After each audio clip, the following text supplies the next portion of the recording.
I turned 64 the spring before everything happened, and for the first time in years, I thought life had finally settled down. That Thanksgiving morning started the same way every Thanksgiving morning had started for the last 3 decades. I woke up before sunrise, pulled on my old gray flannel shirt, and started working in the kitchen before the coffee had even finished brewing. The turkey was already seasoned from the night before. The pie crusts were cooling near the window. Football played softly from the living room television even though nobody was really watching it yet. I remember being happy. That is the part one still think about the most. Not cautious, not worried, just happy. My daughter Claire was supposed to arrive around noon with her husband Daniel and my 5-year-old granddaughter Sophie. Claire never missed Thanksgiving. Not once. Not when she had the flu in college. Not when Sophie was a newborn who cried through half the night. Family traditions mattered to her because they had mattered to her mother. Carol passed away 5 years ago, but Claire kept every tradition alive like she was protecting a piece of her. At 8:17 that morning, my phone buzzed on the kitchen counter. The message was from Daniel. Claire isn't feeling well. She's staying home today. Sorry, Ethan. We'll call later. I stared at the screen for a long moment. Something about it felt wrong immediately. Not the words themselves. Daniel sounded polite enough. But Claire would have texted me herself. Always. I typed back. Is she okay? Can I talk to her? 3 minutes passed before another message appeared. She's asleep. I'll have her call when she wakes up. I set the phone down slowly and looked across the kitchen toward the empty dining room table. The good china was already set out. 3 plates. 3 coffee cups. 3 folded cloth napkins Claire bought me 2 Christmases ago because she said paper napkins made Thanksgiving feel sad. I called her phone anyway. Straight to voicemail. By noon, I had called 4 more times. By sunset, the turkey was cold. And sometime around midnight, sitting alone beside the front window with the porch light glowing outside, I made a decision. If Claire would not answer the phone, I was going to drive to her house myself. The next morning, I left before sunrise. Ohio winters have a certain kind of silence to them. The roads feel empty in a way that makes every mile seem longer than it really is. Frost covered the fields on both sides of the highway, and the sky had that dull gray color that usually means snow is coming soon. I drove with both hands tied on the steering wheel of my old Ford pickup, the heater rattling louder than it should. Claire and Daniel lived about 40 minutes north of me in a rented farmhouse outside Millbrook. Quiet area, long gravel roads. Mostly farmland and old barns spread across acres of frozen fields. I had helped them move there the previous summer. I built the shelves in their garage myself.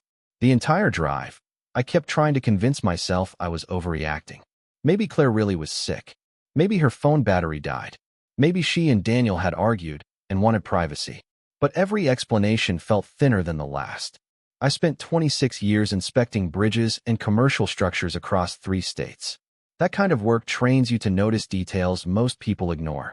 Tiny stress fractures, bent supports, small warning signs that tell you something dangerous is hiding underneath the surface. And every instinct I had kept telling me the same thing. Something was wrong. When I turned onto their county road, my stomach tightened immediately. 3 unfamiliar vehicles were parked outside the farmhouse. A black SUV, an older silver pickup, and a white cargo van with no business markings anywhere on it. I slowed down without realizing it. Daniel drove a dark green truck. Claire drove a blue Honda. Neither vehicle was there. The farmhouse lights were on even though it was barely past 7 in the morning. Shadows moved behind the curtains near the front room window. Then I noticed smoke drifting from the back porch. Someone standing outside smoking. I pulled my truck onto the shoulder nearly 100 yards away and kept the engine running. My heartbeat had started doing something strange inside my chest. Slow but heavy. I picked up my phone and called. Claire again. Voicemail. I called Daniel. The line rang once before disconnecting completely. Not voicemail. Not bad service. Someone ended the call manually. I sat there staring at the farmhouse through the windshield while cold air leaked through the edges of the truck doors. Then a thought hit me hard enough to make my hands tighten around the steering wheel. For the first time in my life, I was afraid to walk up to my own daughter's front door. I stayed parked on the side of the road for another minute, forcing myself to think clearly. Panic makes people loud. Fear makes people careless. I could not afford either one. The farmhouse sat nearly 200 feet back from the road with open field on both sides, but there was a narrow tree line running along the eastern edge of the property. Thick oaks and dead winter brush created enough cover to move unseen if you stayed low and quiet. I knew because Claire and I had walked that same tree line together the previous summer while Sophie chased fireflies through the grass. I stepped out of the truck carefully and closed the door without sound. The cold air burned my lungs immediately. Frozen leaves cracked softly beneath my boots as I crossed the ditch near the roadside and slipped into the trees. Every sound suddenly felt too loud. The wind, my breathing, the creaking branches overhead. As I moved closer to the property, voices slowly carried through the cold air. Male voices, at least 3 of them. Low, calm, casual. That scared me more than shouting would have. I kept moving. Through the gaps between the trees, I could now see part of the backyard behind the farmhouse. Beer bottles sat scattered near the porch steps. One of the unfamiliar trucks had its tailgate lowered. Someone had dragged a folding chair outside. Nothing about it looked normal. Then I noticed the barn. The side door stood partially open with pale yellow lights spilling through the gap. I stopped walking immediately. Daniel was obsessive about that barn. His tools, compressors, and work equipment were worth too much money to leave unsecured overnight. He checked the locks constantly. That door should not have been open. A cold feeling moved through my chest so suddenly it almost took my breath away. I crouched lower and continued moving along the tree line until I reached the rear corner of the barn. The smell hit me first. Cigarette smoke, gasoline, cold metal. I pressed one hand against the wooden wall and listened carefully. At first, I heard nothing. Then finally, very faintly, I heard something from inside. Breathing. Slow, uneven, painfully controlled breathing. Not one person moving around. Someone trying not to make noise. My pulse started hammering hard enough that I could feel it in my throat. I edged closer to the partially open door and looked through the narrow gap into the barn. One hanging work light illuminated the center of the room in harsh yellow light. Tools lined the walls exactly where Daniel always kept them. And tied near the back support post was my daughter. Her head lowered, wrists restrained behind her back. One side of her face swollen dark beneath the hanging light. For 1 second, my entire body went completely numb. Then Claire lifted her head slightly toward the doorway. And in a cracked whisper barely louder than the wind outside, she said my name. Dad. The moment I heard her voice, every thought inside my head became perfectly clear. I slipped through the barn door and closed it softly behind me. Claire looked smaller than I remembered. Not physically, emotionally, like fear had been slowly draining the life out of her for hours. Her hair was tangled across one side of her face, and the sleeve of her sweater was stained with dirt from the concrete floor beneath her. One eye was swollen nearly shut, but the second she saw me moving toward her, relief flooded across her face so fast it nearly broke me apart. Dad, she whispered again. You shouldn't be here. I dropped to my knees beside her and touched the side of her face carefully. Her skin felt ice cold. What happened? I whispered. They're inside the house. Her voice cracked from dryness. There are 4 of them. Maybe 5. I don't know anymore. I forced myself to stay calm, even though my chest felt tight enough to split open. Are you hurt badly? Claire shook her head once. I'm okay. Daniel tried to stop them. That answer alone told me enough. I looked around quickly. Daniel's tool wall sat only a few feet away, exactly where it always had. Hammers hanging in perfect rows. Extension cords wrapped neatly on hooks. And hanging beside the workbench was a utility knife. I grabbed it and moved back beside her. My hands surprised me. They were steady. Completely steady. I cut through the restraints around her wrists as gently as I could. Claire inhaled sharply when circulation rushed back into her hands, then leaned forward against me for half a second like her body had finally stopped fighting to stay upright. I held her tightly, just once. Then I pulled back and looked directly into her eyes. Can you walk? Yes. Can you run if you need to? She swallowed hard before nodding. Yes. I helped her carefully to her feet. Her legs trembled at first, but she stayed standing. Then she grabbed my jacket sleeve suddenly. Dad, listen to me. Her breathing became shaky. Daniel got mixed up with people he shouldn't have. Some contracting deal. Money started disappearing. They came here Thursday morning looking for him. I listened without interrupting. He tried to keep me out of it. That's why he sent the text. He didn't want you coming here. My throat tightened hearing that. Even now, Daniel had been trying to protect us. They said he owed them money. Claire continued quietly. They wanted access to equipment, property records, accounts. When he refused, they locked me in here. I closed my eyes for one brief second. Then Claire whispered something that made the entire situation feel even worse. They still have Daniel inside the house. Silence settled between us for a moment. I could hear distant laughter outside somewhere near the porch. A truck door closing. Boots moving across gravel.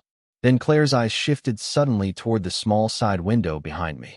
Fear spread across her face instantly. I turned carefully toward the glass. Outside, through the thin layer of frost on the window, I saw a movement crossing the backyard toward the barn. Someone was coming. The figure outside moved slowly across the backyard, one hand tucked inside a heavy jacket pocket while the other held a cigarette glowing orange in the morning dark. Every instinct inside me screamed to move immediately. I grabbed Claire's hand and pulled her gently toward the far side of the barn. "There's a window," I whispered. "Stay close to me." The old side window sat low against the back wall near a stack of lumber. I remembered helping Daniel replace the hinges only a few months earlier after the frame started sticking during summer humidity. Funny what the brain remembers under pressure. I crouched beside the window and lifted it carefully. The hinges groaned softly. Too loud. Outside footsteps paused. Claire froze beside me. For one terrifying second, nobody moved. Then the footsteps continued again toward the front side of the barn. I exhaled slowly. "Go," I whispered. Claire climbed through first, landing carefully in the frozen grass outside. I followed immediately behind her and lowered the window as quietly as possible. The tree line sat only 20 feet away. It might as well have been a mile. The backyard suddenly felt enormous and exposed under the pale morning sky. I kept one hand behind Claire's back as we crossed the open ground fast but low. My knees burned with every step, but adrenaline had completely taken over by then. At 64 years old, your body starts reminding you of every bad decision you ever made. That morning, mine forgot all of them. We reached the trees just as a barn door slammed open behind us. A man's voice shouted something. Another voice answered from near the house. Claire grabbed my arm tighter. "Don't run toward the road," I whispered quickly. "We stay inside the trees." We moved north through the woods, branches scraping against our jackets while frozen leaves cracked beneath our boots. Claire stumbled once, but I caught her before she hit the ground. Neither of us spoke. We just kept moving. My truck was parked farther ahead near a bend in the road hidden partially behind dead brush. If we could reach it without being seen, we still had a chance. Behind us, distant voices echoed through the property. Angry now. Searching. I could feel my heartbeat pounding deep inside my neck, but I forced myself to stay focused on one thing only. Get Claire out. Nothing else mattered. Finally, through the trees ahead, I saw the outline of my truck sitting along the roadside exactly where I left it. Relief hit me so hard it nearly weakened my legs. I opened the passenger door quickly. "Get down low," I told Claire. She climbed inside without hesitation. I started the engine and pulled onto the road slowly. Calmly. Not too fast. Anyone watching would see an older man driving through county roads on Thanksgiving weekend. Nothing more. We passed the farmhouse less than 30 seconds later. I kept my eyes forward. But Claire suddenly spoke beside me in a trembling voice barely above a whisper. "Dad?" I tightened my grip on the steering wheel. "What is it?" She stared down at her shaking hands. "They still have Daniel inside that house." For the next 2 miles, neither of us spoke. The truck heater rattled softly while frozen farmland rolled past outside the windows, but inside that cab, the air felt painfully heavy. Claire kept staring down at her hands. I kept staring at the road. Finally, I spoke. "Tell me everything." Claire swallowed hard before answering. "Daniel got involved with a subcontracting group about 6 months ago. At first, it looked legitimate. Equipment rentals, property development work, cash moving through different projects." She paused, but then money started disappearing. The men behind it started threatening him when he tried pulling away. I listened quietly. "He thought he could fix it himself," she continued. "He didn't want anyone else dragged into it. Especially you." That sounded exactly like Daniel. Too proud, too stubborn, trying to carry problems alone until they became disasters. Claire wiped at her eyes carefully. Thursday morning they showed up at the house demanding payment. Daniel argued with them. They took his phone first, then mine. I nodded once. "Did they mention local police?" Claire hesitated before answering. "One of them joked that county officers wouldn't help us anyway. Said they already had friends handling things." The second she said that, something clicked in my memory. 3 months earlier, Daniel had mentioned problems involving permit approvals tied to a county official. At the time, I barely paid attention. Small-town corruption stories flowed around everywhere. But now it felt different. Dangerously different. I made my decision immediately. I'm not calling local police. Claire looked over at me fast. What? If those men have connections inside county offices, I'm not risking your safety on assumptions. Fear and exhaustion mixed across her face. So what do we do? I know someone. My brother-in-law Richard Bennett had retired from federal investigations years earlier in Chicago. We were never especially close, but Richard always stayed calm during situations that made other people panic. And right now, calm mattered more than anything. I'm taking you to the hospital first, I said. You need medical attention. Claire leaned her head carefully against the passenger window. For the first time since I found her in that barn, she looked completely exhausted. I drove another mile before reaching for my phone. Richard answered on the second ring. I explained everything as clearly and quickly as I could. The farmhouse, the vehicles, Claire, Daniel, the men inside the house. Then silence filled the line for several long seconds. Finally, Richard spoke in a voice so serious it made my stomach tighten instantly. Ethan, he said quietly, do not go back to that property. Richard told me to stay at the hospital and speak to nobody until someone contacted us directly. So that is exactly what I did. By the time we arrived at Mercy Regional Medical Center, Claire could barely stay awake. A nurse brought her into an examination room immediately after seeing the bruising around her face and wrists. I stayed in the waiting area holding a paper coffee cup that had gone cold long before I remembered to drink it. Every minute felt longer than the last. Around 2 hours later, a man in a dark coat approached me near the vending machines. Mr. Walker? I stood immediately. He introduced himself as Special Agent Nolan Pierce. Federal Investigations. Calm voice. Sharp eyes. The kind of man who notices everything in a room without looking nervous doing it. We secured the property. Approximately 40 minutes ago, he said quietly. Your son-in-law was recovered alive. Relief hit me, so suddenly I had to grip the edge of the chair beside me. He's okay. He was injured, but stable when emergency services transported him. I sat back down slowly. For the first time since the previous morning, my body finally realized how exhausted it was.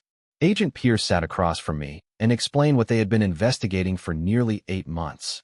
The men operating out of that farmhouse were connected to a larger financial fraud operation spread across multiple counties. Construction contracts, equipment laundering, illegal cash transfers hidden through subcontracting businesses. Daniel had unknowingly stepped into it while trying to expand his company. When he attempted to cut ties, Agent Pierce explained, they started applying pressure. Pressure. Such a clean word for something so ugly. I asked about the local sheriff. Agent Pierce studied me carefully for a moment before answering. There are active investigations involving county officials. That's all I can say right now. That answer told me enough. Claire spent the night in the hospital for dehydration, bruising, and observation. Daniel was treated 2 floors above us under federal supervision while agents continued interviewing everyone connected to the case. Late that evening, I finally saw him. He looked older somehow. Exhaustion can age a man faster than time. His nose had been fractured, and stitches ran along one side of his forehead. But the second he saw me standing in the doorway, his eyes filled with guilt immediately. I'm sorry, he said quietly. I believed he meant it.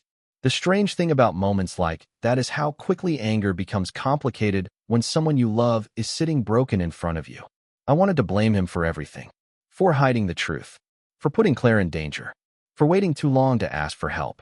But I also saw a man who had spent months trying to carry fear alone because he thought protecting his family meant staying silent. And sometimes silence becomes the thing that nearly destroys you. Claire was discharged from the hospital the following afternoon. Daniel stayed 3 more days. The doctors said he would recover physically, but recovery is a strange word after something like that. People think survival means the hard part is over. Most of the time, it is only the beginning. The weeks after Thanksgiving felt quieter than normal life should feel. Claire moved into my house temporarily with Sophie, while Daniel cooperated with investigators and sorted through the legal disaster surrounding his business accounts. Federal agents came and went constantly. Lawyers called almost daily. And through all of it, Sophie remained completely unaware of how close everything had come to falling apart. She colored pictures at my kitchen table, watched cartoons every Saturday morning, asked innocent questions about why mommy looked tired all the time. Children have a way of keeping the world human even when adults are drowning in problems. One evening in December, Claire and I sat together at the kitchen table long after Sophie had gone to bed upstairs. Snow drifted quietly outside the windows while untouched coffee cooled between us. Finally, Claire spoke. "You blame him." It was not a question. I leaned back slowly in my chair. "I blame him for waiting too long to ask for help." Claire nodded slightly, like she already expected that answer. "He thought he could fix it himself." "That doesn't make it better." "I know." Silence settled over the room again. Then Claire looked down at her hands and spoke so softly I almost missed it. "He was ashamed, Dad." That word stayed with me. Ashamed. Not evil. Not selfish. Ashamed. Daniel had grown up poor. Built his business from nothing. Spent years trying to prove he could provide for his family without depending on anyone else. Somewhere along the line, fear mixed with pride until he convinced himself asking for help would make him a failure. Men destroy themselves that way every day. Quietly. Without anyone noticing until everything collapses. A few days before Christmas, Daniel finally came to the house. Sophie ran straight into his arms before he even stepped fully through the front door. Claire cried.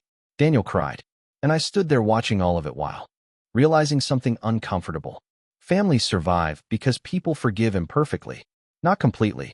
Not instantly. But enough to keep moving forward. Daniel walked over toward me carefully after Sophie ran back toward the living room. For a second, neither of us spoke. Then he said something simple. "You saved her life."